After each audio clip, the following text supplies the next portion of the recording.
Title: The Silent Ink.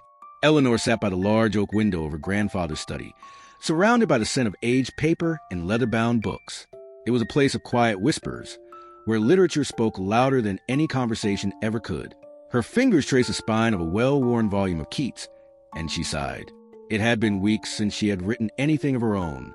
For years, she had dreamed of being a writer.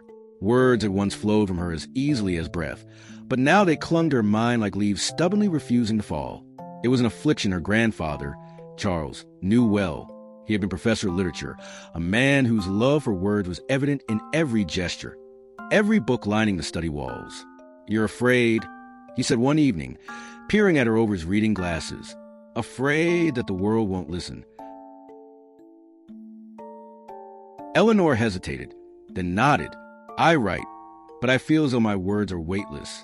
Who am I to write something meaningful?" Charles leaned back in his chair, tapping his fingers on the armrest. "Do you know why literature endures, Eleanor? Because it dares to exist. Writers do not write to be listened to. They write because they must."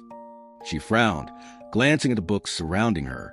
Shakespeare, Austen, Dickinson, the giants who had already said everything worth saying. But how do I find my voice among them?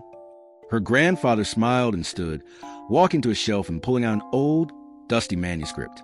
"This," he said, placing it on the table, "is my first novel, never published, never even finished." Eleanor's eyes widened. "You never told me you wrote a novel." Charles chuckled, "Because it wasn't about being read. It was about understanding myself. And I understood that I had more to teach than to write." She turned the pages delicately. The ink had faded, the handwriting careful and deliberate. She could feel the emotion behind every word. It was then she realized literature wasn't about grandeur or recognition. It was about truth. That night, Eleanor sat at her desk and began to write, not for the world, not for admiration, but for herself. The words came in hesitant drips at first, then in a steady stream, until she filled pages with her thoughts, her fears, her dreams. Days passed, then weeks. Her grandfather watched her with pride as she rekindled her passion. One evening, as she was lost in her work, Charles left a small note on her desk.